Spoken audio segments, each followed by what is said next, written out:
নিৰ্ধাৰিত সময়ৰ ভিতৰত বনাঞ্চল খালী নকৰিলে অসম বন বিধি 1800 অৰ্থাৎ অহাকালি ভিতৰত সকলো বয় বস্তু খালী কৰিবৰ বাবে শেষবাৰৰ বাবে আপোনালোকক নিৰ্দেশ দিয়া হ'ল।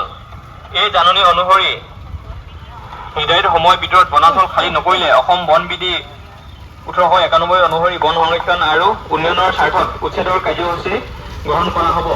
এই উচ্ছেদৰ সময়ত আপোনাৰ হ'ব পৰা যিকোনো ক্ষতিৰ বাবে বন বিভাগৰ ফালৰ পৰা কোনো দায়ী নহয়। কাৰ্যালয়ৰ অন্তৰ্গত দৈয়াং সংৰক্ষিত বনাঞ্চল এলেকাত অবৈধভাৱে প্ৰৱেশ কৰি বনাঞ্চল কাটি গৃহ নিৰ্মাণ কৰি তামোল আদি ব্যৱসায়িক গছপুলি ৰোপণ, পুখুৰী খনন, দোকান আদি নিৰ্মাণ, বনভূমি ক্ষতি কৰি কৃষি ভূমিলৈ ৰূপান্তৰ আদি কাৰ্যৰ জৰিয়তে বন সম্পদ ধ্বংস কৰিছে।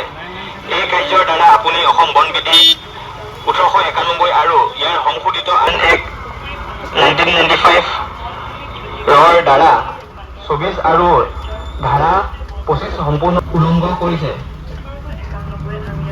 সংৰক্ষিত বনাঞ্চল অনুমতি নোহোৱাকৈ জংঘল মুকলি কৰি আইনগতভাৱে দূষণীয় কাম কৰিছে। নিৰ্ধাৰিত সময়ৰ ভিতৰত বনাঞ্চল খালী নকৰিলে অসম বন বিধি 1800 অৰ্থাৎ অহাকালি ভিতৰত সকলো বয় বস্তু খালী কৰিবৰ বাবে শেষবাৰৰ বাবে আপোনালোকক নিৰ্দেশ দিয়া হ'ল। এই জাননী অনুসৰি নিৰ্ধাৰিত সময়ৰ ভিতৰত বনাঞ্চল খালী নকৰিলে অসম বন বিধি 1891 অনুসৰি বন সংৰক্ষণ আৰু উন্নয়নৰ স্বাৰ্থত উচ্ছেদৰ কাৰ্যসূচী গ্ৰহণ কৰা হ'ব। এই উচ্ছেদৰ সময়ত আপোনাৰ হ'ব পৰা যিকোনো ক্ষতিৰ বাবে বন বিভাগৰ ফালৰ পৰা কোনো দায়ী নহয়।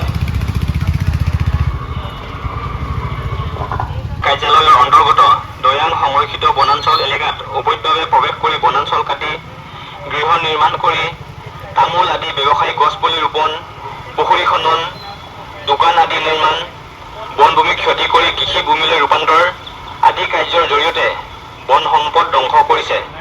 এই কাৰ্যৰ দ্বাৰা আপুনি অসম বন বিধি 1891 আৰু ইয়াৰ সংশোধিত আইন এক্ট 1995 ৰ দ্বাৰা 24 আৰু ধাৰা 25 সম্পূৰ্ণ উলংঘ কৰিছে। সংৰক্ষিত বনাঞ্চল অনুমতি নোহোৱাকৈ জংঘল মুকলি কৰি আইনগতভাৱে দূষণীয় কাম কৰিছে।